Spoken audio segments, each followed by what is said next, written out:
ನಮಸ್ಕಾರ. ವಶಿಷ್ಠ ಉದಂತ ಸುದ್ದಿವಾಹಿನಿಗೆ ಸ್ವಾಗತ. ಇಂದಿನ ಪಂಚಾಂಗ: ಪುಷ್ಯಮಾಸ, ಶುಕ್ಲಪಕ್ಷ, ಷಷ್ಠಿತಿಥಿ, ಪೂರ್ವಾಭಾದ್ರ ನಕ್ಷತ್ರ, ಶುಕ್ರವಾರ. ಈ ದಿನ ಎಲ್ಲರಿಗೂ ಶುಭವಾಗಲಿ. ಇಂದಿನ ಮುಖ್ಯಾಂಶಗಳು: ಅರಮನೆ ನಗರಿಯಲ್ಲಿ ಹೈ ಅಲರ್ಟ್ ಅಂಬಾವಿಲಾಸ. ಅರಮನೆಯ ಜಯಮಾರ್ಥಾಂಡ ಗೇಟ್ ಬಳಿ ಭೀಕರ ಸ್ಫೋಟ, ಬಲೂನ್ ಗ್ಯಾಸ್ ಸಿಲಿಂಡರ್ ಸ್ಫೋಟಕ್ಕೆ ಇಬ್ಬರ ಸಾವು, ಮೂರುವರ ಸ್ಥಿತಿ ಗಂಭೀರ. ಅರಮನೆ ಸುತ್ತಮುತ್ತ ಭದ್ರತೆ. ಹಾಸನ ಡಿಸಿ ಕಚೇರಿಯಲ್ಲಿ ಬಂದೂಕು ಪರವಾನಗಿ ನವೀಕರಣ ವಿಳಂಬ. ಬಂದೂಕು ಕೈಯಲ್ಲಿ ಹಿಡಿದು ಕಾದು ಕುಳಿತ ಜನ, ನವೀಕರಣಕ್ಕೆ ದಿನವಿಡೀ ಕಾದರೂ ಫಲಶೂನ್ಯ. ನಿಧಾನಗತಿಯ ಕಾರ್ಯವೈಖರಿಗೆ ಬೇಸತ್ತ ಜನರ ಆಕ್ರೋಶ.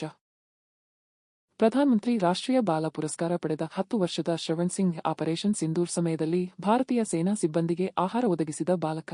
ರಾಷ್ಟ್ರಪತಿಗಳಿಂದ ಗೌರವ. ಇದು ಭಾರತದಲ್ಲಿ ಮಕ್ಕಳಿಗಾಗಿ ನೀಡುವ ಅತ್ಯುನ್ನತ ನಾಗರಿಕ ಗೌರವ. ಈಗ ಮೈಸೂರಿನ ಪ್ರಮುಖ ಸುದ್ದಿಗಳು. ಮೈಸೂರು ಅರಮನೆಯ ಜಯಮಾರ್ಥಾಂಡ ಗೇಟ್ ಸಮೀಪ ಬಲೂನ್ಗೆ ಗ್ಯಾಸ್ ತುಂಬುವ ಸಿಲಿಂಡರ್ ಏಕಾಏಕಿ ಸ್ಫೋಟಗೊಂಡು ಭೀಕರ ದುರ್ಘಟನೆ ಸಂಭವಿಸಿದೆ. ಕ್ರಿಸ್ಮಸ್ ಸಂಭ್ರಮದ ನಡುವೆ ನಡೆದ ಈ ಘಟನೆಯಲ್ಲಿ ಇಬ್ಬರು ಸ್ಥಳದಲ್ಲೇ ಸಾವನ್ನಪ್ಪಿದ್ದು, ಬಲೂನ್ ಮಾರಾಟಗಾರ ಸಲೀಂ ಕೂಡ ಸಾವನ್ನಪ್ಪಿದ್ದಾನೆ. ಮೂವರು ಗಂಭೀರವಾಗಿ ಗಾಯಗೊಂಡಿದ್ದಾರೆ. ಅರಮನೆ ಮುಂಭಾಗದ ಬೆಳಕು ಅಲಂಕಾರ ವೀಕ್ಷಿಸುತ್ತಿದ್ದ ಪ್ರವಾಸಿಗರು ಹಾಗೂ ಸ್ಥಳೀಯರು ಆತಂಕಕ್ಕೊಳಗಾದರು. ಸ್ಫೋಟದ ತೀವ್ರತೆಗೆ ಸುತ್ತಮುತ್ತಲ ಪ್ರದೇಶದಲ್ಲಿ ಆತಂಕದ ವಾತಾವರಣ ನಿರ್ಮಾಣವಾಗಿದ್ದು, ಜನರು ಚೆದುರಿ ಹೋದರು. ಗಾಯಾಳುಗಳನ್ನು ತಕ್ಷಣ ಕೆಆರ್ ಆಸ್ಪತ್ರೆಗೆ ದಾಖಲಿಸಲಾಗಿದ್ದು, ಒಬ್ಬರ ಸ್ಥಿತಿ ಗಂಭೀರವಾಗಿದೆ. ಹಿರಿಯ ಪೊಲೀಸ್ ಅಧಿಕಾರಿಗಳು ಸ್ಥಳಕ್ಕೆ ಭೇಟಿ ನೀಡಿ ಪರಿಶೀಲನೆ ನಡೆಸಿದ್ದಾರೆ. ಸ್ಫೋಟಕ್ಕೆ ಕಾರಣ ಹಾಗೂ ಗ್ಯಾಸ್ ಸಿಲಿಂಡರ್ ಬಳಕೆಯ ಸುರಕ್ಷತೆ ಕುರಿತು ಪೊಲೀಸರು ತನಿಖೆ ಆರಂಭಿಸಿದ್ದು, ಅರಮನೆ ಸುತ್ತಮುತ್ತ ಭದ್ರತೆ ಹೆಚ್ಚಿಸಲಾಗಿದೆ. ಘಟನೆಯಲ್ಲಿ ಗಾಯಗೊಂಡ ಲಕ್ಷ್ಮಿಯನ್ನು ಕೆಆರ್ ಆಸ್ಪತ್ರೆಯಲ್ಲಿ ಚಿಕಿತ್ಸೆ ನೀಡಲಾಗುತ್ತಿದ್ದು, ಆಸ್ಪತ್ರೆ ಆವರಣದಲ್ಲಿ ಕುಟುಂಬಸ್ಥರ ಆಕ್ರಂದನ ಮುಗಿಲು ಮುಟ್ಟಿದೆ. ಶರೀಫ್ ಲಾಡ್ಜ್ನಲ್ಲಿ ಉಳಿದುಕೊಂಡಿದ್ದ ಬಲೂನ್ ಮಾರಾಟಗಾರ ಸಲೀಂ ಮೈಸೂರು ಅರಮನೆ ಸಮೀಪ ಸಂಭವಿಸಿದ ಬಲೂನ್ ಗ್ಯಾಸ್ ಬ್ಲಾಸ್ಟ್ ಪ್ರಕರಣಕ್ಕೆ ಸಂಬಂಧಿಸಿದಂತೆ ಹಲವು ಅನುಮಾನಗಳು ವ್ಯಕ್ತವಾಗುತ್ತಿವೆ. ಲಷ್ಕರ್ ಮೊಹಲ್ಲಾದ ಶರೀಫ್ ಲಾಡ್ಜ್ನಲ್ಲಿ ತಂಗಿದ್ದ ಸಲೀಂ ಎಂಬ ವ್ಯಕ್ತಿ ಬಲೂನ್ ಮಾರಾಟ ಮಾಡುತ್ತಿದ್ದನು. ಅವನೊಂದಿಗೆ ಇನ್ನೂ ಅನೇಕ ಬಲೂನ್ ಮಾರಾಟಗಾರರು ಇದೇ ಲಾಡ್ಜ್ನಲ್ಲಿ ತಂಗಿದ್ದು, ಲಾಡ್ಜ್ ಮುಂಭಾಗದಲ್ಲಿ ಬಲೂನ್ ಮಾರಾಟಕ್ಕೆ ಬಳಸುತ್ತಿದ್ದ 3 ಸೈಕಲ್ಗಳು ಪತ್ತೆಯಾಗಿವೆ. ಪ್ರಕರಣದ ತನಿಖೆಯನ್ನು ಗಂಭೀರವಾಗಿ ತೆಗೆದುಕೊಂಡಿರುವ ಪೊಲೀಸರು ಲಾಡ್ಜ್ನ ಟಿವಿ ಫುಟೇಜ್ ಕಲೆ ಹಾಕಿದ್ದು, ಲಾಡ್ಜ್ ಸುತ್ತಮುತ್ತ ಭದ್ರತೆ ಹೆಚ್ಚಿಸಿದ್ದಾರೆ. ಘಟನೆಯ ಹಿನ್ನೆಲೆಯ ಸತ್ಯ ಏನು ಎಂಬುದು ತನಿಖೆಯಿಂದ ತಿಳಿಯಬೇಕಿದೆ.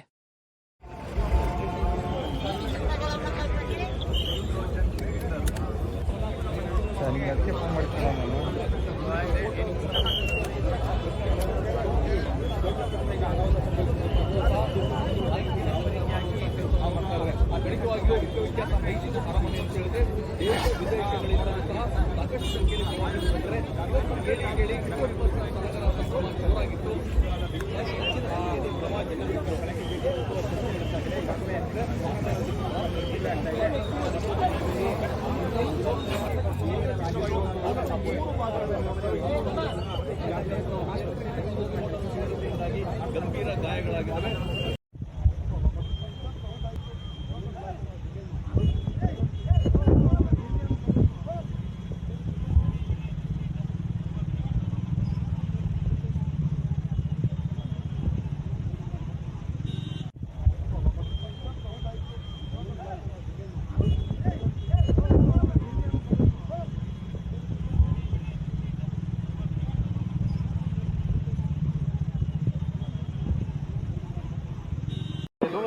ಸುಮಾರು 8:30 ಗಂಟೆಗೆ ಈ ಜಯಮಾರ್ಥಾಂಡ ಗೇಟ್ ಮುಂದೆ ಹೀಲಿಯಂ ಬಲೂನ್ ಮಾರ್ತಾರೆ ಇಲ್ಲಿ ಸೈಕಲಲ್ಲಿ. ಸೊ ಅದಕ್ಕೇನು ಹೀಲಿಯಂ ಬಲೂನ್ಗೆ ಗ್ಯಾಸ್ ತುಂಬ್ತಾರೆ, ಅದು ಸ್ಮಾಲ್ ಸಿಲಿಂಡರ್ ಇತ್ತು. ಅದು ಬ್ಲಾಸ್ಟ್ ಆಗಿಬಿಟ್ಟು ಅದು ಯಾರು ಮಾರ್ತಾ ಇದ್ರು ಅವ್ರದ್ದು ಡೆತ್ ಆಗಿದೆ. ಬಟ್ ಅಲ್ಲಿ ಮತ್ತೆ ಮುಂದೆಯಿಂದ ಹೋಗ್ತಾ ಇರೋರು ಮತ್ತು ಅಲ್ಲಿ 5 ಜನಕ್ಕೆ ಈಗ ಗಾಯ ಆಗಿದೆ. ಸೊ ಅವ್ರದ್ದು ವಿಚಾರಣೆ ನಾವು ಮಾಡ್ತೀವಿ ಏನಾಗಿತ್ತು ಅಂತ ಹೇಳಿ. ಬಟ್ ಇದು ನಡೆದ ಘಟನೆ. ಅದು ಗುರ್ತಿನ್ನ ಆಗಿಲ್ಲ, ಮತ್ತೆ ಮಾಡಿ ಹೇಳ್ತೀವಿ. ಗಾಯಗಳಿಂದೆಲ್ಲ ಹೆಸರು ಸಿಕ್ಕಿದೆ. ಒಬ್ರು ಸೀರಿಯಸ್ ಇದ್ದಾರೆ, ಒಬ್ರು ನಂಜನಗೂಡವರು, ಒಬ್ರು ಬ್ಯಾಂಗ್ಳೂರಿಂದ ಬಂದಿದ್ದಾರೆ ಅಂತ ಹೇಳ್ತಾರೆ.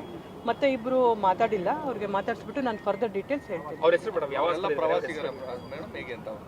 ಒಬ್ರು ಬ್ಯಾಂಗ್ಳೂರವರು ಅಂದ್ರೆ ಅವರು ಮೋಸ್ಟ್ಲಿ ಇಲ್ಲಿ ರಜಾ ಇತ್ತು ಅಂತ ಬಂದಿರಬೇಕು. ಒಬ್ರು ನಂಜನಗೂಡವರು ಇದ್ದಾರೆ. 3 ಜನ ಲೋಕಲೈಟ್ಸ್ ಅಂತ ಹೇಳ್ತಾರೆ. ಬಟ್ ಸ್ಟಿಲ್ ಅವರು ಇನ್ನೂ ಮಾತಾಡಿಲ್ಲ. ಯಾರು? ಒಬ್ರು ಮಂಜುಳಾ ಲಕ್ಷ್ಮಿ ಅಂತ ಬ್ಯಾಂಗ್ಳೂರ್ ಅಂತ ಹೇಳ್ತಾರೆ, ಯಾರು ಸೀರಿಯಸ್ ಆಗಿದ್ದಾರೆ. ಇನ್ನೊಬ್ರು ಮಂಜುಳಾ ಅಂತ ನಂಜನಗೂಡವರು. ಇನ್ನೊಬ್ರು ಕೊಟ್ರೇಶಿ ಅಂತ ಹೇಳಿ ಅವರು ರಾಣೆಬೆನ್ನೂರವರು ಅಂತ ಹೇಳ್ತಾರೆ. ಇನ್ನೊಬ್ರು ಶಹೀನಾ ಅಂತ ಹೇಳಿ ಅವರು ಕೋಲ್ಕತ್ತಾ ಅಂತ ಹೇಳ್ತಾರೆ.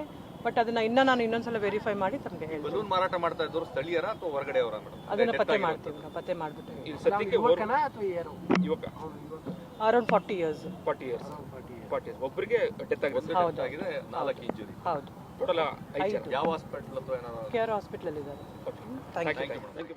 ಕೆಆರ್ಪೇಟೆಯಲ್ಲಿ ರಸ್ತೆ ಮೇಲೆ ರಾಗಿ ಒಕ್ಕಣೆ ಮಾಡುತ್ತಿದ್ದು ರಸ್ತೆಯಲ್ಲಿ ಸಾಗುತ್ತಿದ್ದ ಕಾರು ಪಲ್ಟಿಯಾಗಿ ಭೀಕರ ಅಪಘಾತ ಸಂಭವಿಸಿದ ಪರಿಣಾಮ ಯುವಕನೊಬ್ಬ ಮೃತಪಟ್ಟಿದ್ದಾನೆ. ಚಾಲಕನ ನಿಯಂತ್ರಣ ತಪ್ಪಿ ಕಾರು ರಸ್ತೆ ಬದಿಗೆ ಉರುಳಿ ಪಲ್ಟಿಯಾಗಿದೆ ಎನ್ನಲಾಗಿದೆ. ಅಪಘಾತದ ತೀವ್ರತೆಗೆ ಕಾರಿನಲ್ಲಿದ್ದ ಯುವಕ ಸಾವನ್ನಪ್ಪಿದ್ದು ಕಾರು ಸಂಪೂರ್ಣ ನಜ್ಜುಗುಜ್ಜಾಗಿದೆ. ಸ್ಥಳೀಯರು ತಕ್ಷಣ ಸ್ಥಳಕ್ಕೆ ಧಾವಿಸಿ ರಕ್ಷಣಾ ಕಾರ್ಯ ನಡೆಸಿದರು. ಮಾಹಿತಿ ಪಡೆದ ಪೊಲೀಸರು ಸ್ಥಳಕ್ಕೆ ಭೇಟಿ ನೀಡಿ ಪರಿಶೀಲನೆ ನಡೆಸಿ ಪ್ರಕರಣ ದಾಖಲಿಸಿಕೊಂಡಿದ್ದಾರೆ. ಮೃತನ ಗುರುತು ಹಾಗೂ ಅಪಘಾತಕ್ಕೆ ಮುಖ್ಯ ಕಾರಣದ ತನಿಖೆ ಮುಂದುವರೆದಿದೆ. ಅಪಘಾತಕ್ಕೆ ಕಾರಣ ರಸ್ತೆಯಲ್ಲಿ ಮಾಡಿದ್ದ ರಾಗಿ ಒಕ್ಕಣೆ ಎಂಬ ಆರೋಪವಿದೆ.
ಸಾಕಾ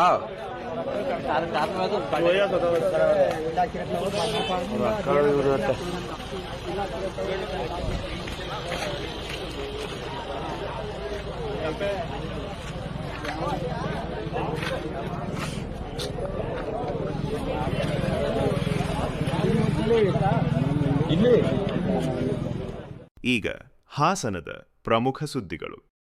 ಬೇಲೂರು ತಾಲ್ಲೂಕಿನ ಕೋಗಿಲೆಮನೆ ಗ್ರಾಮದಲ್ಲಿ ಹಸುವಿನ ಮೇಲೆ ಚಿರತೆ ದಾಳಿ ನಡೆಸಿದ ಘಟನೆ ವರದಿಯಾಗಿದೆ. ಮಧ್ಯಾಹ್ನ 3 ಗಂಟೆ ಸುಮಾರಿಗೆ ಗ್ರಾಮದ ದೊರೆರಾಜು ಅವರು ತಮ್ಮ ಹಸುವನ್ನು ಹೊಲದಲ್ಲಿ ಮೇಯಿಸುತ್ತಿದ್ದ ವೇಳೆ ಏಕಾಏಕಿ ಚಿರತೆಯೊಂದು ದಾಳಿ ಮಾಡಿದೆ. ಹಸುವಿನ ಕೆಚ್ಚಲು ಹಾಗೂ ಹೊಟ್ಟೆಯ ಭಾಗಕ್ಕೆ ಗಂಭೀರ ಗಾಯಗಳಾಗಿವೆ. ಅಕ್ಕಪಕ್ಕದವರು ಜೋರಾಗಿ ಕೂಗಿದ ಪರಿಣಾಮ ಚಿರತೆ ಸ್ಥಳದಿಂದ ಪಲಾಯನ ಮಾಡಿದೆ. ತೀವ್ರವಾಗಿ ಗಾಯಗೊಂಡ ಹಸುವಿಗೆ ತಕ್ಷಣ ಪ್ರಾಥಮಿಕ ಚಿಕಿತ್ಸೆ ನೀಡಲಾಗಿದೆ. ಮಾಹಿತಿ ಪಡೆದ ಅರಣ್ಯ ಇಲಾಖೆಯ ಸಿಬ್ಬಂದಿಗಳು ಸ್ಥಳಕ್ಕೆ ಭೇಟಿ ನೀಡಿ ಪರಿಶೀಲನೆ ನಡೆಸಿ ಸ್ಥಳ ಮಹಜರು ಮಾಡಿದ್ದಾರೆ. ಗ್ರಾಮಸ್ಥರಲ್ಲಿ ಭೀತಿ ವಾತಾವರಣ ನಿರ್ಮಾಣವಾಗಿದ್ದು ಚಿರತೆ ಹಿಡಿಯಲು ಕ್ರಮ ಕೈಗೊಳ್ಳುವಂತೆ ಅರಣ್ಯ ಇಲಾಖೆಗೆ ಮನವಿ ಮಾಡಲಾಗಿದೆ. ಹಾಸನ ಜಿಲ್ಲಾಧಿಕಾರಿ ಕಚೇರಿಯಲ್ಲಿ ಬಂದೂಕು ಪರವಾನಗಿ ನವೀಕರಣ ವಿಳಂಬವಾಗುತ್ತಿರುವುದನ್ನು ಖಂಡಿಸಿ ಸಾರ್ವಜನಿಕರು ಆಕ್ರೋಶ ವ್ಯಕ್ತಪಡಿಸಿದ್ದಾರೆ. 5 ವರ್ಷಕ್ಕೊಮ್ಮೆ ಬಂದೂಕು ಪರವಾನಗಿ ನವೀಕರಿಸಬೇಕಿದ್ದು ಮಲೆನಾಡು ಭಾಗದಲ್ಲಿ ಒಂಟಿ ಮನೆಗಳು ಹೆಚ್ಚಿರುವ ಕಾರಣ ಆತ್ಮರಕ್ಷಣೆಗೆ ಹಲವರು ಬಂದೂಕು ಹೊಂದಿದ್ದಾರೆ. ಆದರೆ ಪರವಾನಗಿ ನವೀಕರಣಕ್ಕೆ ಸ್ಪಷ್ಟ ಕಾರಣವಿಲ್ಲದೆ ದಿನಗಳಿಂದ ವಿಳಂಬವಾಗುತ್ತಿದೆ ಎಂದು ಆರೋಪಿಸಲಾಗಿದೆ. ಕೆಲವರು ಕಳೆದ 2-3 ದಿನಗಳಿಂದ ಕಚೇರಿಗೆ ಸುತ್ತಾಡುತ್ತಿದ್ದಾರೆ ಎನ್ನಲಾಗಿದೆ. ಅಲ್ಲದೆ ನವೀಕರಣಕ್ಕೆ ಸಂಬಂಧಿಸಿದ ನಿಯಮಗಳು ಹಾಗೂ ಮಾರ್ಗಸೂಚಿಗಳನ್ನು ಕಚೇರಿಯಲ್ಲಿ ಎಲ್ಲೂ ಪ್ರದರ್ಶಿಸಿಲ್ಲ ಎಂಬುದರಿಂದ ಜನರಲ್ಲಿ ಅಸಮಾಧಾನ ಹೆಚ್ಚಾಗಿದೆ. ತಮ್ಮ ಬಂದೂಕುಗಳೊಂದಿಗೆ ಕಚೇರಿಗೆ ಆಗಮಿಸಿದ ಜನರು ಗಂಟೆಗಟ್ಟಲೆ ಸರತಿಯಲ್ಲಿ ಕಾಯುತ್ತಿರುವ ದೃಶ್ಯ ಕಂಡುಬಂದಿದೆ. ದಿನಕ್ಕೆ 50ರಿಂದ 60 ಟೋಕನ್ ನೀಡಲಾಗುತ್ತಿದ್ದರೂ 20ರಿಂದ 25 ಪ್ರಕರಣಗಳನ್ನಷ್ಟೇ ಮುಗಿಸಿ ಪ್ರಕ್ರಿಯೆ ನಿಲ್ಲಿಸಲಾಗುತ್ತಿದೆ ಎಂದು ಜನರು ಆರೋಪಿಸಿದ್ದಾರೆ. ಇದರಿಂದ ಉಳಿದವರು ದಿನವಿಡೀ ಕಾಯುವ ಪರಿಸ್ಥಿತಿ ನಿರ್ಮಾಣವಾಗಿದೆ. ಅಧಿಕಾರಿಗಳ ನಿರ್ಲಕ್ಷ್ಯ ಹಾಗೂ ನಿಧಾನಗತಿಯ ಕಾರ್ಯವೈಖರಿ ಜನರನ್ನು ಬೇಸತ್ತಿದೆ. ಹಿಂದೆ ತಾಲೂಕು ಕಚೇರಿಗಳಲ್ಲೇ ನವೀಕರಣವಾಗುತ್ತಿತ್ತು. ಇತ್ತೀಚೆಗೆ ಜಿಲ್ಲಾಧಿಕಾರಿ ಕಚೇರಿಯಲ್ಲಿ ಮಾತ್ರ ನವೀಕರಣ ಮಾಡಬೇಕೆಂಬ ಹೊಸ ನಿಯಮದಿಂದ ದೂರದ ಊರುಗಳಿಂದ ಬಂದವರಿಗೆ ಮತ್ತಷ್ಟು ತೊಂದರೆ ಉಂಟಾಗಿದೆ ಎಂದು ಸಾರ್ವಜನಿಕರು ಅಸಮಾಧಾನ ವ್ಯಕ್ತಪಡಿಸಿದ್ದಾರೆ. ಸಮಸ್ಯೆ ಶೀಘ್ರ ಪರಿಹರಿಸುವಂತೆ ಜಿಲ್ಲಾಡಳಿತಕ್ಕೆ ಸಾರ್ವಜನಿಕರು ಮನವಿ ಮಾಡಿದ್ದಾರೆ. ನಾನು ಮುರಳೀಧರ್ ಎಸ್ ಬಕ್ರವಳ್ಳಿ ಅಂತೇಳಿ 7B ಟೀಮಿನ ಕಾರ್ಯದರ್ಶಿ. ಇಲ್ಲಿ ಗನ್ ಲೈಸೆನ್ಸ್ ರಿನ್ಯೂವಲ್ಗೆ ಅಂತ ನಿಂತಿರೋದು ಎಲ್ಲರೂ. ಇಲ್ಲಿ ಕೆಲವರೆಲ್ಲ 2 ದಿವಸದಿಂದ ಬಂದಿದ್ದಾರೆ, ಕೆಲವರು 3 ದಿವಸದಿಂದ ಬಂದಿದ್ದಾರೆ, ಕೆಲವರು ಒಂದು ವಾರದಿಂದ ಬಂದಿದ್ದಾರೆ, ಬರ್ತಾ ಇದ್ದಾರೆ, ಹೋಗ್ತಾ ಇದ್ದಾರೆ. ಪ್ರಾಬ್ಲಮ್ ಏನು ಅಂತಂದರೆ 5 ವರ್ಷಕ್ಕೊಂದು ಸರಿ ಗನ್ನು ರಿನಿವಲ್ಗೆ ಬರುತ್ತೆ. ಆವಾಗ ರಿನಿವಲ್ ಮಾಡಿಸ್ಬೇಕಾಗತ್ತೆ. ಮಲೆನಾಡು ಭಾಗದಲ್ಲಿ ಒಂಟಿ ಮನೆಗಳಿರೋವಂಥದ್ರಿಂದ ತಮ್ಮ ಆತ್ಮರಕ್ಷಣೆಗೆ ಮತ್ತು ಬೆಳೆ ರಕ್ಷಣೆಗೆ, ಪ್ರಾಣಿಗಳು ಮತ್ತು ಇತರೆಯಿಂದ ರಕ್ಷಣೆಗೋಸ್ಕರ ಗನ್ ಲೈಸೆನ್ಸನ್ನ ಜಿಲ್ಲಾಡಳಿತ ಸರ್ಕಾರ ಎಲ್ಲರಿಗೂ ಒದಗಿಸ್ಕೊಟ್ಟಿದೆ. ನಮ್ಮದು ತಲಾಂತರದಿಂದ ಗನ್ನು ಬಂದಿದೆ. ಈಗ ನಾನು ಇಲ್ಲಿಗೆ 3ನೇ ದಿವಸ ಇವತ್ತು ಬರ್ತಾ ಇರೋದು ರಿನಿವಲ್ಗೆ ಅಂತ. ಇಲ್ಲಿ ಪ್ರೊಸೀಜರ್ ಏನು ಅಂತ ಎಲ್ಲೂ ಡಿಸ್ಪ್ಲೇ ಮಾಡಿಲ್ಲ. ಮೊದಲನೇದಾಗಿ ಏನು ಪ್ರೊಸೀಜರ್ ಇವರು ಫಾಲೋ ಮಾಡ್ತಾ ಇದ್ದಾರೆ ರಿನಿವಲ್ಗೆ ಅನ್ನೋದನ್ನು ಎಲ್ಲೂ ಡಿಸ್ಪ್ಲೇ ಮಾಡಿಲ್ಲ. ಡಿಸ್ಪ್ಲೇ ಮಾಡಬೇಕಾಗಿತ್ತು. ಯಾಕೆಂದರೆ ಇಲ್ಲಿರೋರ್ಗೆ ಎಷ್ಟೋ ಜನಕ್ಕೆ ಗೊತ್ತಿಲ್ಲ. ಬೆಳಗ್ಗೆ 10 ಗಂಟೆಗೆ ಟೋಕನ್ ಕೊಟ್ಟಿದ್ದಾರೆ. ಟೋಕನ್ ಯಾತಕ್ಕೆ ಕೊಟ್ಟಿದ್ದಾರೆ ಅನ್ನೋದು ನನಗೆ ಗೊತ್ತಿಲ್ಲ. ಅಪ್ಲಿಕೇಶನ್ ತಗೊಳ್ಳೋದಕ್ಕೆ, ಚಲನ್ ತಗೊಳ್ಳೋದಕ್ಕೆ, ಏನಕ್ಕೆ ಅನ್ನೋದು ಮಾಹಿತಿ ಕರೆಕ್ಟಾಗಿಲ್ಲ. 2 ಟೋಕನ್ ಕೊಡ್ತಾರೆ. ಯಾವುದಕ್ಕೆ ಕೊಡ್ತಾರೆ ಗೊತ್ತಿಲ್ಲ. ಸೊ ಒಂದು ಡಿಸ್ಪ್ಲೇ ಹಾಕಿ ಏನು ಪ್ರೊಸೀಜರು, ಯಾವ ರೀತಿ ಮಾಡಬೇಕು, ಹೇಗೆ ಮಾಡಬೇಕು, ಎಷ್ಟು ಟೈಮ್ ಹಿಡಿಯುತ್ತೆ ಅನ್ನೋದಕ್ಕೆ ಒಂದು ಪಾರದರ್ಶಕತೆ ಇರಬೇಕು. ಈ 3 ದಿವಸ ಬಂದು ದೂರದಿಂದ ಬಂದು ಈ ಕೃಷಿ ಇವಾಗ ಹಾರ್ವೆಸ್ಟ್ ಟೈಮು, ಬೆಳೆ ಎಲ್ಲ ಕಟಾವು ಬಂದಿದೆ, ನಾವು ತೋಟದಲ್ಲಿ ಬೆಳೆನ ಕುಯ್ಯೋದೋ, ಗದ್ದೆ ಕುಯ್ಯೋದೋ, ಅಥವಾ ಕಾಫಿ ಕುಯ್ಯೋದೋ, ಅಥವಾ ಇಲ್ಲಿ ಬಂದು ಕ್ಯೂ ನಿಂತ್ಕೊಂಡು ಗನ್ ರಿನಿವಲ್ ಮಾಡ್ಕೊಳ್ಳೋದು. ಇದಕ್ಕೆ ಪ್ರಾಬ್ಲಮ್ ಏನು ಅಂತಂದರೆ, ಕಳೆದ ಡಿಸೆಂಬರ್ 1st ವೀಕು 2nd ವೀಕಲ್ಲಿ ADC ಅವರು ರಜಾ ಹೋಗಿದ್ದರು. ಆವಾಗ ಇದು ರಿನಿವಲ್ಲು ಮಾಡೋಕ್ಕಾಗಲಿಲ್ಲ. ಯಾಕೆ ಅಂತಂದರೆ ಅವರು ಗನ್ನನ್ನು ಇನ್ಸ್ಪೆಕ್ಟ್ ಮಾಡಬೇಕಾಗಿತ್ತು. ಹಾಗಾಗಿ ಅವರು ರಜಾ ಹೋಗಿದ್ದರಿಂದ ಸ್ಟಾಪ್ ಮಾಡಿಬಿಟ್ರು. ಈಗ ಕಡೆಗೆ 1 ವಾರ ಬಂದಿದೆ. ಈ ವಾರ ನಾಳೆ ಬೇರೆ ರಜಾ, ಕ್ರಿಸ್ಮಸ್ ರಜಾ, ಇಯರ್ ಎಂಡು 31ನೇ ತಾರೀಕೊಳಗೆ ರಿನಿವಲ್ ಆಗಿಲ್ಲ ಅಂದರೆ ಫೈನ್ ಬೀಳುತ್ತೆ. ಇವಾಗ ರಶ್ ಆಯಿತು. ರಶ್ ಆದಾಗ ಅದನ್ನು ಹ್ಯಾಂಡ್ಲ್ ಹೇಗೆ ಮಾಡಬೇಕು ಅನ್ನೋದನ್ನು ಜಿಲ್ಲಾಡಳಿತ ಕ್ರಮವಾಗಿ ತಗೋಬೇಕಾಗಿತ್ತು ಅನ್ನೋದು ನನ್ನ ಭಾವನೆ. ಸಿಂಪ್ಲಿಫೈ ಮಾಡಬೇಕಾಗಿತ್ತು. ಒಂದು ಒಳ್ಳೆ ವ್ಯವಸ್ಥೆ ಮಾಡಿ. ಕೂರಕ್ಕೆ ಜಾಗ ಇಲ್ಲ, ಬಿಸಿಲಲ್ಲಿ ನಿಂತ್ಕೋಬೇಕು. 70, 80, 100 ಜನ ಬರ್ತಾರೆ. ದಿನಕ್ಕೆ 50, 60 ಟೋಕನ್ ಕೊಡ್ತಾ ಇದ್ದಾರೆ. ಹೀಗಾದರೆ ಹೇಗಾಗ್ತದೆ? ಆಗೋದಿಲ್ಲ. ಇವರು ಸಿಂಗಲ್ ವಿಂಡೋ, ಎಂತೆಂಥ ದೊಡ್ಡ ಇದನ್ನೇ ಸಿಂಗಲ್ ವಿಂಡೋದಲ್ಲಿ ಕ್ಲಿಯರೆನ್ಸ್ ಮಾಡ್ತಾ ಇದೆ ಸರ್ಕಾರ. ಅಂಥದ್ರಲ್ಲಿ ಒಂದು ಗನ್ ಲೈಸೆನ್ಸ್ ರಿನಿವಲ್ಲು ತಲಾಂತರದಿಂದ ಇಟ್ಕೊಂಡಿರೋಂಥ ಗನ್ನನ್ನು ರಿನಿವಲ್ ಮಾಡ್ಕೊಳ್ಳೋದಕ್ಕೆ 3 ದಿವಸ 4 ದಿವಸ ಇಲ್ಲಿ ಬಂದು ಕ್ಯೂ ನಿಂತ್ಕೋಬೇಕು ಮಾಡಬೇಕು ಅಂದರೆ ಅದಕ್ಕೆ ಯಾವುದೇ ರೀತಿಯಾದಂಥ ಅರ್ಥ ಇಲ್ಲ. ಹಾಂ, ಇಡೀ ಜಿಲ್ಲೆಗೆ ಒಂದಿರೋದು, ಹಾಸನ ಜಿಲ್ಲೆಗೆ ಒಂದಿರೋದು. ನನಗೆ ಗೊತ್ತಿರೋ ಸುಮಾರು 7,500 8,000 ಗನ್ ಇರ್ಬೋದು, ಅಥವಾ ಅದಕ್ಕಿಂತ ಜಾಸ್ತಿನೇ ಇರ್ಬೋದು. ಈಗ ಚಿಕ್ಕಮಗಳೂರಿನ ಪ್ರಮುಖ ಸುದ್ದಿಗಳು. ಚಿಕ್ಕಮಗಳೂರು ತಾಲೂಕಿನ ಮುಳ್ಳಯ್ಯನಗಿರಿ ಮಾರ್ಗದ ತಿಪ್ಪನಹಳ್ಳಿ ಎಸ್ಟೇಟ್ ಕ್ರಾಸ್ ಬಳಿ ಪ್ರವಾಸಿ ಜೀಪ್ ಪಲ್ಟಿಯಾದ ಘಟನೆ ನಡೆದಿದೆ. ಅಂಕುಡೊಂಕಿನ ರಸ್ತೆಯಲ್ಲಿ ಚಾಲಕನ ನಿಯಂತ್ರಣ ತಪ್ಪಿದ ಪರಿಣಾಮ ಜೀಪ್ ರಸ್ತೆ ಬದಿಗೆ ಉರುಳಿ ಪಲ್ಟಿಯಾಗಿದೆ. ಜೀಪ್ನಲ್ಲಿ ಪ್ರಯಾಣಿಸುತ್ತಿದ್ದ ದಕ್ಷಿಣ ಕನ್ನಡ ಜಿಲ್ಲೆಯ ಪುತ್ತೂರು ಮೂಲದ 7 ಮಂದಿ ಪ್ರವಾಸಿಗರಿಗೆ ಗಾಯಗಳಾಗಿವೆ. ಪುತ್ತೂರಿನಿಂದ ಜೀಪ್ನಲ್ಲಿಯೇ ಆಗಮಿಸಿದ್ದ ಪ್ರವಾಸಿಗರು ದತ್ತಪೀಠಕ್ಕೆ ಭೇಟಿ ನೀಡಿ ಹಿಂದಿರುಗುವ ವೇಳೆ ಅಪಘಾತ ಸಂಭವಿಸಿದೆ. ಗಾಯಗೊಂಡವರನ್ನು ತಕ್ಷಣ ಚಿಕ್ಕಮಗಳೂರು ಜಿಲ್ಲಾಸ್ಪತ್ರೆಗೆ ರವಾನೆ ಮಾಡಲಾಗಿದೆ.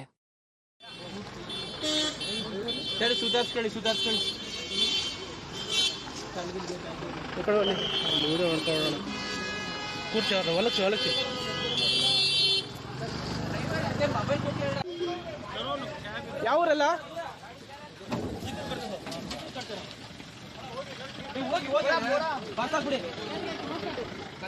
ಕಲ್ಕೊಡಿ ಯಾರು ಡ್ರೈವರು?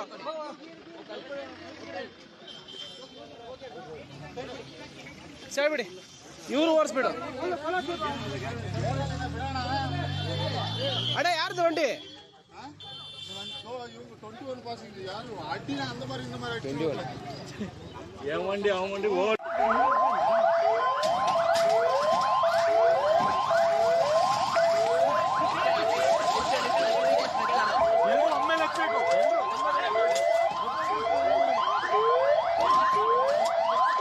ಈಗ ರಾಜ್ಯ ಮತ್ತು ರಾಷ್ಟ್ರೀಯ ಸುದ್ದಿಗಳು.